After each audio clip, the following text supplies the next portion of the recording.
Hello students, आज शुरू करते हैं क्लास 10th मैथमेटिक्स एनसीईआरटी में चैप्टर फर्स्ट और उसकी सबसे पहली एक्सरसाइज है 1.1 और क्वेश्चन है use Euclid's division algorithm to find the HCF. कुछ नंबर्स हैं, 3 पार्ट मैंने लिखे इसमें, फर्स्ट, सेकंड और थर्ड, और तीनों पार्ट में क्या करना है हमें यूक्लिड्स डिवीजन एल्गोरिथम से एचसीएफ निकालना है, हाईएस्ट कॉमन फैक्टर। तो सबसे पहले ये जान लीजिए कि निकालना कैसे है। A equals to B Q plus are, तो आपने पहले पढ़ रखा होगा। ये आपके लिए ऐसा लग रहा होगा कि ये बिल्कुल नई चीज है, नया कुछ नहीं है, सब कुछ पुराना ही है। ए क्या है? ए है डिविडेंड। ए क्या है?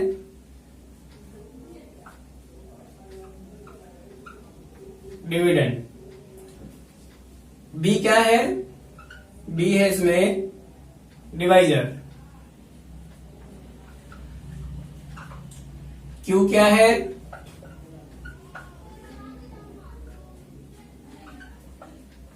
क्वोशिएंट। और आर क्या है?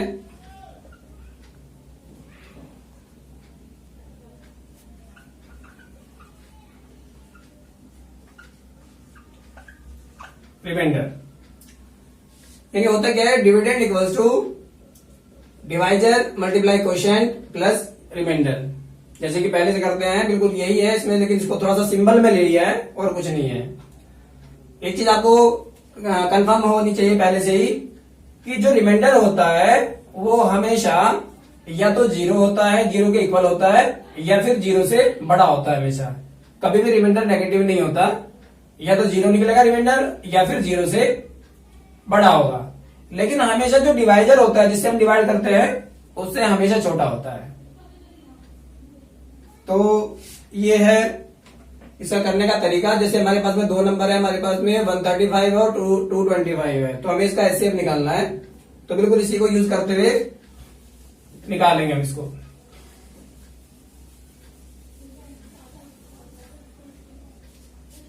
तो इसको यहां लिख लेते हैं। एक चीज मैंने आप लोगों को बताई थी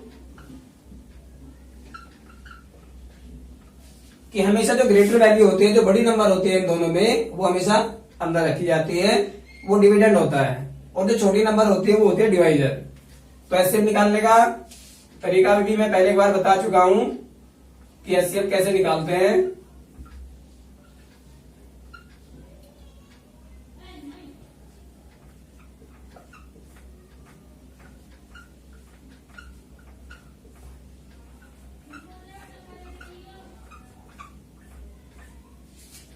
लेकिन सबसे पहले जो डिवाइजर से जो इसको डिवाइड करते हैं तो बन जाता है क्या, 135। इसके बाद जो रिमाइंडर बचता है वो हमारा रिमाइंडर क्या बन जाता है, डिवाइजर बन जाता है अगले स्टेप में। और जो डिवाइजर था वो बन जाता है डिविडेंड। नेक्स्ट पे डिवाइड करते हैं, डिवाइड करने के बाद जो रिमाइंडर बचेगा वो दोबारा से फिर डिवाइजर बन जाता है, और जो डिवाइजर होता है वो बन जाता है डिविडेंड। और ये कब तक रिपीट करते हैं? तो तब तक रिपीट करते हैं जब तक रिमाइंडर 0 नहीं आ जाता। जहां पे 0 आ जाएगा वहीं पे रुक जाना है। तो सबसे पहले अभी मैंने बताया था आपको कि P equals to B Q plus R. दोबारा लिख देता हूं इसको, P equals to B Q plus are. तो P क्या है? P है डिविडेंड। डिविडेंड है 225 इक्वल्स टू डिवाइजर क्या है, 135 मल्टीप्लाई क्वोशिएंट क्या है, क्वोशिएंट है 1, और प्लस रिमाइंडर क्या है, 90। तो ये पहला स्टेप हो गया। नेक्स्ट क्या आता है? नेक्स्ट में डिविडेंड क्या है? नेक्स्ट में डिविडेंड है 135 और क्वोशिएंट क्या है, डिवाइजर क्या है, 90, और क्वोशिएंट 1, और प्लस रिमाइंडर कितना है, 45। नेक्स्ट डिविडेंड क्या है, 90 equals to divisor into quotient plus remainder. जब रिमाइंडर 0 होता है तो हमारा जो लास्ट में, यानी जिससे जो हमारा डिवाइजर होता है वही एचसीएफ होता है। Therefore HCF equals to 45। ये आप डिवाइड करके नहीं दिखाए कोई फर्क नहीं पड़ता, लेकिन आपको आंसर देना है इस तरीके से। आपका जो सोल्यूशन है वो ये है, वो नहीं है, उसकी हेल्प ले लेंगे, सिर्फ करना इसी फॉर्म में है। एल्गोरिथम के हिसाब से जाना है इसमें सिर्फ डिवाइड करके इसकी हेल्प ले सकते हैं, लेकिन आंसर जो देंगे वो इस तरीके से देंगे। तो ये हो गया इसका फर्स्ट पार्ट। अब बढ़ते हैं सेकंड पार्ट में। सेकंड पार्ट की तरफ मूव करते हैं। सेकंड पार्ट में जो नंबर है वो क्या है 196, और जैसे कि स्मॉलर नंबर है तो ये डिवाइजर हो जाएगी 196, और 38220 ये बन जाएगी डिविडेंड। तो प्रोसेस वही रहेगा, बन जा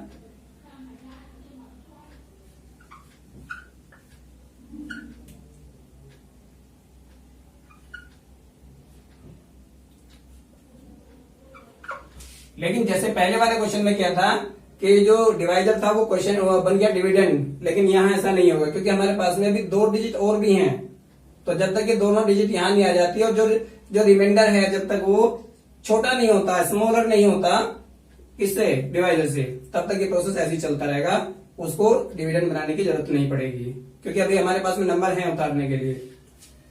अभी क्या चलेगा इसमें 9,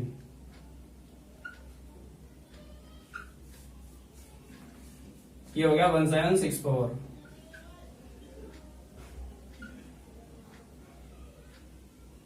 और अभी लास्ट पे बचती है 0, तो 0 को भी उतार लेंगे, और 5 से तो पूरा ही कट गया है तो, और रिमाइंडर आ गया 0। तो इसको कैसे लिखेंगे, इसी फॉर्म में लिखना है हमें। तो सबसे पहले क्या है डिविडेंड, डिविडेंड क्या है यहां लिख देता हूं 38220। डिविडेंड इक्वल्स टू, तो डिवाइजर मल्टीप्लाई क्वोशिएंट और प्लस रिमाइंडर। और मैंने क्या बताया था, जब रिमाइंडर आ जाता है तो फाइनली क्या होता है, जो भी हमारा डिवाइजर होता है वही एचसीएफ होता है, क्योंकि यहाँ ये पूरी ही नंबर कट गई, इससे 196 से पूरी ही नंबर ये क्या होगी, पूरी डिवाइड हो गई है, रिमाइंडर यहीं पे 0 आ गया। Therefore HCF equals to 196। तो ये हो गया सेकंड पार्ट। इसी तरीके से मूव करते हैं थर्ड पार्ट की तरफ। थर्ड पार्ट में स्मॉलर नंबर ये वाली नहीं है, ये वाली स्मॉलर नंबर है 255। ग्रेटर नंबर को क्या करते हैं, डिविडेंड की जगह रखते हैं और अभी उसको डिवाइड करना है।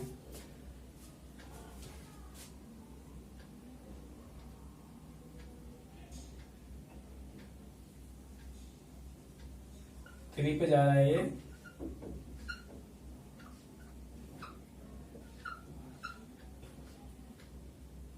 अब इसमें कुछ उतारने के लिए हमारे पास में कोई नंबर नहीं बची, तो इसमें करना पड़ेगा हमें डिवाइजर को डिविडेंड। तो ये आ गया यहाँ पे डिविडेंड 255।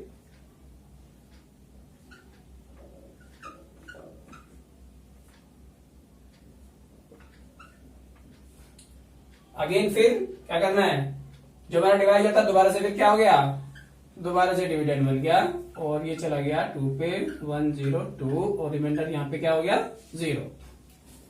तो इसमें 3 स्टेप आ गए, ये वाला और 3 बार ये में हो गया। ये वाला जो क्वेश्चन पार्ट था ये एक ही बार में हो गया था।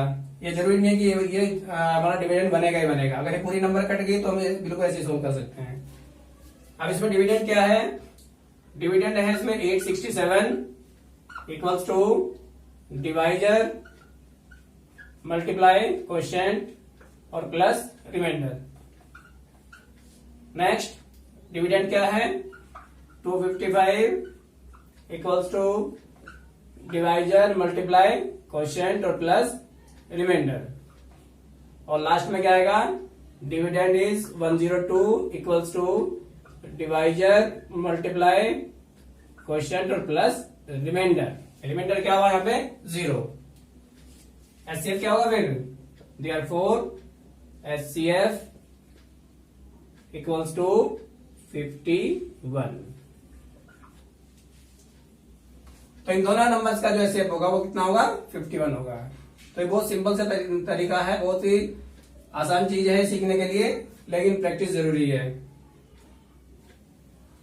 चलिए मूव करते हैं नेक्स्ट क्वेश्चन नंबर 2 की ओर। क्वेश्चन क्या है, show that any positive odd integer is of the form, कि कोई भी जो पॉजिटिव इंटीजर जो होता है ओड पॉजिटिव इंटीजर किस फॉर्म में होता है, 6q+1 की फॉर्म में होता है, या 6q+3 की फॉर्म में होता है, या फिर 6q+5 की फॉर्म में होता है। Where q is some integer, यानी कोई भी पॉजिटिव ऑड इंटीजर जो होता है वो 6q+1 या 6q+3 या फिर 6q+5 की फॉर्म में होगा। तो मान के चलते हैं सबसे पहले A B any positive integer, कि ए कोई पॉजिटिव इंटीजर है। ए मीन्स क्या है, यहाँ पे कोई भी नंबर, कोई भी जिसको जो डिविडेंड होता है, तो हमने मान लिया उसको कि वो पॉजिटिव इंटीजर है। और b इक्वल टू 6 क्यों लिया आपने, क्योंकि यहाँ डिवाइजर 6 है। 6q+1 6q+3 6q+5, तो डिवाइजर क्या हुआ 6, तो b की वैल्यू क्या होगी 6। Then by Euclid's algorithm a equals to, मैंने क्या बताया था कि dividend equals to divisor multiply quotient plus remainder for some integer q या तो 0 के इक्वल होगा या 0 से ग्रेटर होगा, बड़ा होगा। एंड वेयर, आपने ये भी देखा होगा कि जो रिमाइंडर है, रिमाइंडर या तो 0 के इक्वल होगा या फिर जो डिवाइजर जो होता है उससे हमेशा छोटा होता है। डिवाइजर के इक्वल या डिवाइजर से बड़ा कभी भी रिमाइंडर नहीं होता। तो जो रिमाइंडर होगा हमारा या तो 0 होगा या फिर 6 से छोटी नंबर्स होंगी। तो जो पॉसिबल रिमाइंडर्स हैं, दैट इज पॉसिबल रिमाइंडर्स क्या होंगे, या तो 0 1 2 3 4 5 तक के पॉसिबल रिमाइंडर्स हो सकते हैं, 6 नहीं होगा, उससे छोटे ही होंगे सारे। That is a can be, A means जो नंबर है वो जो डिविडेंड है कैन बी या तो 6q होगी, 6q+1 6q+2 6q+3 6q+4 या 6q+5 तक हो सकती है। Divisor multiply quotient plus remainder, remainder last में फाइनल जो है वो 5 तक ही होगा, इससे ज्यादा इससे बड़ा कोई रिमाइंडर नहीं होगा। अब आप चेक करिए इसमें कि इसमें कौन कौन से इवन इंटीजर्स होंगे। इवन इंटीजर्स कौन कौन से होंगे इसमें, तो इवन इंटीजर्स में या तो 6q इवन इंटीजर क्यों है, क्योंकि ये 6 का मल्टीपल है। एक इवन नंबर का मल्टीपल हमेशा क्या होता है, इवन ही होता है। ये नहीं होगा, क्योंकि इवन में अगर आप ओड नंबर ओड करते हैं तो ये ओड बन जाएगा, ये वाला फिर इवन होगा। इवन कैसे है, ये 6 का मल्टीपल है, इवन नंबर है और इवन नंबर इसमें ऐड की गई है, तो ये भी इवन होगा। और इस तरीके से ये भी इवन होगा। तो a 6q और 6q+2 6q+4 6q 6q+2 6q+4 is an even integer. ये सारे के सारे क्या होंगे, इवन इंटीजर होंगे। तो एनी ऑड इंटीजर, अब बचे क्या, बचे कौन कौन से, 6q+1 6q+3 और 6q+5। तो ये क्या होंगे, any odd integer is of the form 6q+1 6q+3 और 6q+5। तो यही हमें प्रूव करना था इसमें कि जो कोई भी इवन जो पॉजिटिव ऑड इंटीजर होता है वो 6q+1 6q+3 और 6q+5 की फॉर्म में होता है। चलिए मूव करते हैं नेक्स्ट क्वेश्चन नंबर 3 की ओर। An army contingent of 616 members is to march behind an army band of 32 members. अब क्या है, कंटिजेंट है। कंटिजेंट क्या होता है, एक समूह, एक दल जो होता है, कितने मेंबर्स का है वो 616 मेंबर्स का है। और इसको क्या करना है, मार्च करना है किसके पीछे, एक आर्मी बैंड के पीछे, जिसमें कितने मेंबर्स हैं 32 मेंबर्स हैं।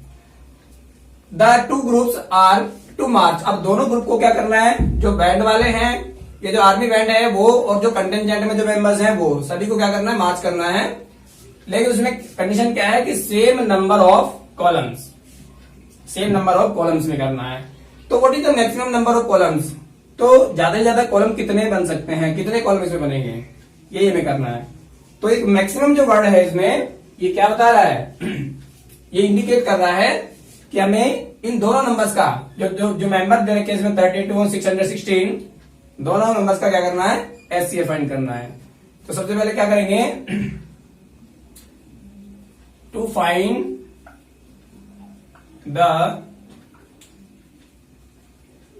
maximum number of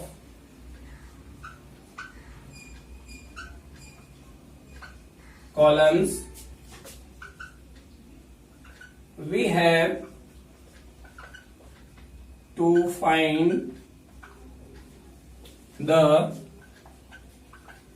HCF। Of 32 and 616। तो दोनों का क्या निकालना है, हमें एचसीएफ निकालना है। तो एचसीएफ निकालने के लिए मैंने पहले क्वेश्चन में बताया था कि ये जो वैल्यू होती है, जो मिनिमम वैल्यू होती है इसमें उसको डिवाइजर रखते हैं, जो ग्रेटर वैल्यू होती है उसको dividend.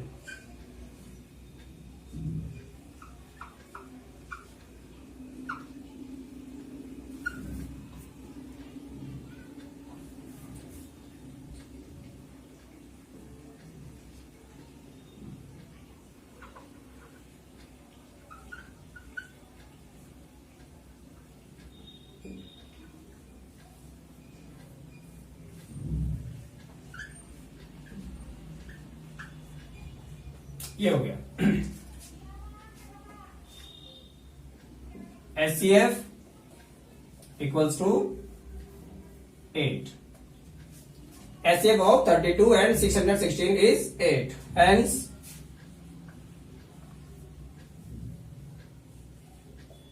The maximum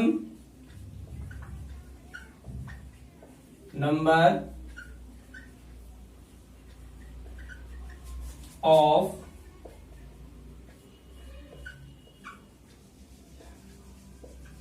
columns equals to 8। तो कितने कॉलम बन सकते हैं, मैक्सिमम 8 कॉलम बन सकते हैं इसमें, जिसमें दोनों को जो बैंड ग्रुप है वो भी और जो कंटिजेंट है कि जो मेंबर्स हैं जितने भी वो सब खड़े हो सकते हैं। तो मैक्सिमम कितने कॉलम हो सकते हैं, 8 कॉलम हो सकते हैं। चलिए next question, question number 3। Use Euclid's division lemma to show that the square of any positive integer. जो स्क्वायर जो होते हैं किसी भी पॉजिटिव इंटीजर के is either of the form 3m और 3m+1। किसी भी जो पॉजिटिव इंटीजर जो होते हैं उनका स्क्वायर हमेशा या तो 3m की फॉर्म में होता है या फिर 3m+1 की फॉर्म में होता है। तो उसके लिए मान लेते हैं let x be any positive integer then it is of the form 3q+1। अब 3 इंटीजर ने लिए हैं 3q+1 और 3q+2। तो अगर इनका स्क्वायर करके देखें तो ये तीनों के स्क्वायर या तो 3m की फॉर्म में आएंगे या फिर 3m+1 की फॉर्म में आएंगे। तो करते हैं स्क्वायर। तो सबसे पहले 3q का अगर हम स्क्वायर करें तो 3q का स्क्वायर आएगा 9q²। तो 9 इज ए मल्टीपल ऑफ 3। 9 क्या है, 3 का एक मल्टीपल है, तो ये हो जाएगा 3 into 3q²। Here m equals to 3q², 3 3 9, m equals to 3q²। 3 3 9q²। तो ये फॉर्म होगी 3m। सबसे पहली जो है, जब सबसे पहले बताता है कि 3m की फॉर्म में होगा तो ये हो गया 3 और m की वैल्यू क्या होगी इसमें, ये m की वैल्यू होगी, m equals to 3q²। Next है 3q+1, 3q+1 a plus B whole square हो गया, a² प्लस b² या 2a भी कर लेते हैं बीच में, 2 into a into b plus b²। 3 3 9q² plus 6q+1। इन दोनों में से क्या कॉमन है, 3 3 9q² प्लस 2q+1। कॉमन इसमें से बिल्कुल 3 नहीं था, केवल 3q भी कॉमन आ रहा है, लेकिन इसमें से 3 कॉमन लेंगे हम इसमें, क्योंकि m हो गया ये हो गया 3m+1। हियर m की वैल्यू क्या होगी, m equals to 3q² plus 2q। ये m की वैल्यू है 3m+1, तो ये होगी m की वैल्यू। तो ये पहले वाला क्वेश्चन किस में आया, 3m की फॉर्म में आया 3m। सेकंड वाला क्या आ गया, 3m+1। नेक्स्ट में एक नंबर और है हमारे पास में 3q+2। अगर हम इसका भी स्क्वायर करते हैं, 3q+2 का स्क्वायर करते हैं तो a² plus 2 into a into b और plus b²। 9q² plus 12q plus 4, 9q square plus 12q plus 4 को स्प्लिट कर लेते हैं 3 प्लस 1 में, 3 प्लस 1। ऐसा क्यों किया? क्योंकि इसमें से यहां से 3 कॉमन आ जाएगा, तो 3 कॉमन लेने के बाद यहां क्या बचेगा, 3q square plus 4q plus 1। 3 बन जा 3, 3 4 जा 12 और 3 3 जा 9 और प्लस 1। तो ये फॉर्म कौन सी आ गई? ये भी फॉर्म आ गई 3m प्लस 1, यानी 3m प्लस 1। हेयर m की वैल्यू क्या होगी यहाँ पे? m equals to 3q square plus 4q plus 1। यानी हमने 3 इंटीजर लिए पॉजिटिव इंटीजर और तीनों का स्क्वायर कर करके देखा हमने।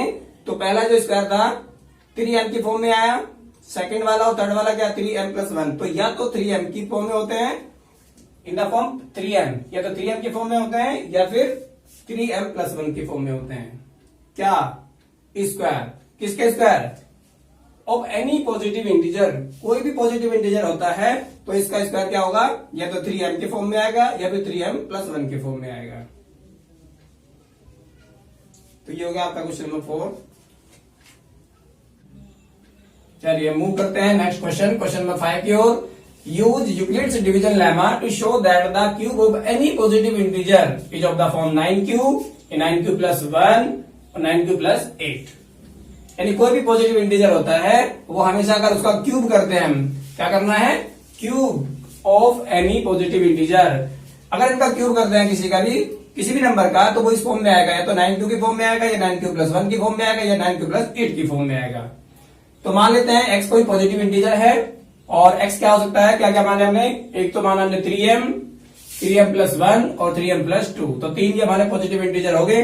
अब इनके क्यूब करके देखते हैं, तो इनके क्यूब जो होते हैं वो इसी फॉर्म में आने चाहिए, 9q प्लस 1 और 9q प्लस 8 की फॉर्म में आए। तो पहला क्या है? 3m। अगर हम 3m का क्यूब करते हैं तो 3m का क्यूब हो जाएगा 27m की पावर 3। तो किस फॉर्म में है ये? 9q की फॉर्म में है। तो 9 इसको स्प्लिट करिए, स्प्लिट करने में बन जाएगा ये 9 इंटू 3m की पावर 3। तो 9 3 27 होता है। तो ये 9q की फॉर्म में आ गया, where q equals to 3m की पावर 3। तो ये होगी q की value 9q, where q is 3m की power 3। Next 3m plus 1, 3m plus 1। अगर इसका हम क्यूब करते हैं तो एक फॉर्मूला एक आइडेंटिटी है इसमें, a क्यूब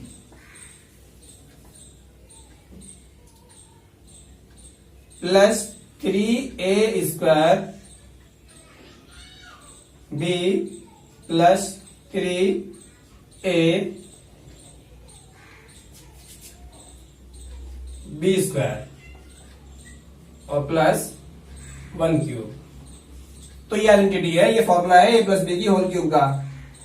और अगर थोड़ा सा कंफ्यूजन हो रहा है तो मैं आइडेंटिटी लिख देता हूं यहाँ पे एक बार, a प्लस बी। अगर हम इसका होल क्यूब करते हैं तो ये हो जाएगा a cube plus 3a square b plus 3a b square plus b cube.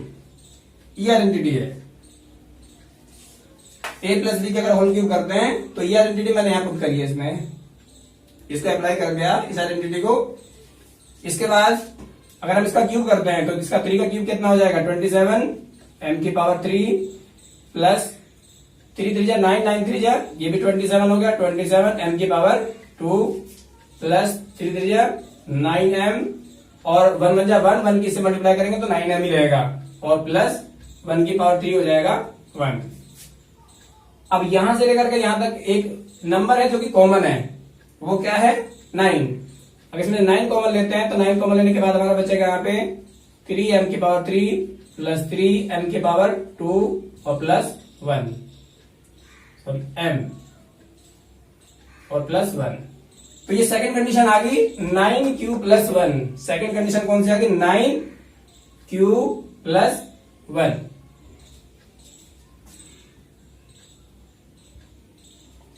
Where q Q equals to, अब Q क्या है हमारा, ये हो गया Q, 3m की power 3 plus 3m square plus m, 3m की power 3 plus 3m square plus m, ये होगा हमारी Q की वैल्यू। तो ये सेकंड कंडीशन कंप्लीट होगी। इसके बाद कंडीशन क्या है, 9q प्लस 8, अगर हम एक बार रूट क्यूब करते हैं नेक्स्ट नंबर का, नेक्स्ट नंबर क्या है हमारी, वह है 3m प्लस 2। अगर हम इसका क्यूब करते हैं, देखिए 3m प्लस 2, अगर हम इसका क्यूब करते हैं तो यही आइडेंटिटी लगानी है, a प्लस बी की होल क्यूब, तो क्या होगा, a cube plus 3 a square b plus 3 a b square plus b cube,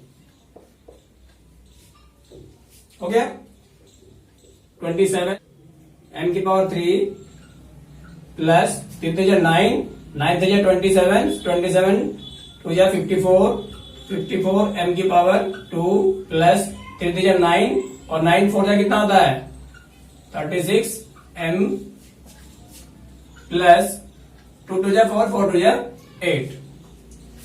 अब यहां से लेकर के यहां तक आप देखिए कुछ कॉमन है, इसमें 9 कॉमन है, तो 9 3 27, 9 6 54 प्लस 9 4 36 और प्लस 8।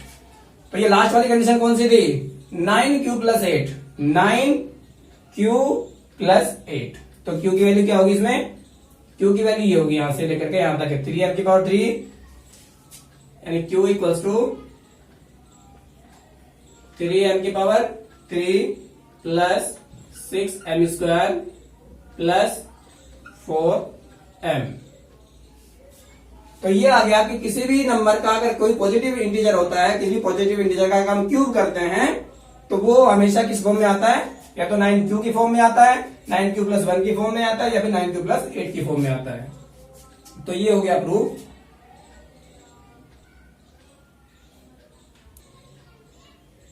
चलिए अब ये आपकी एक्सरसाइज थी है 1.1, ये कंप्लीट हो गई है। इसके बाद जो आगे की एक्सरसाइज हैं उनकी वीडियोस देखने के लिए हमारे साथ में हमारे चैनल में जुड़े रहे।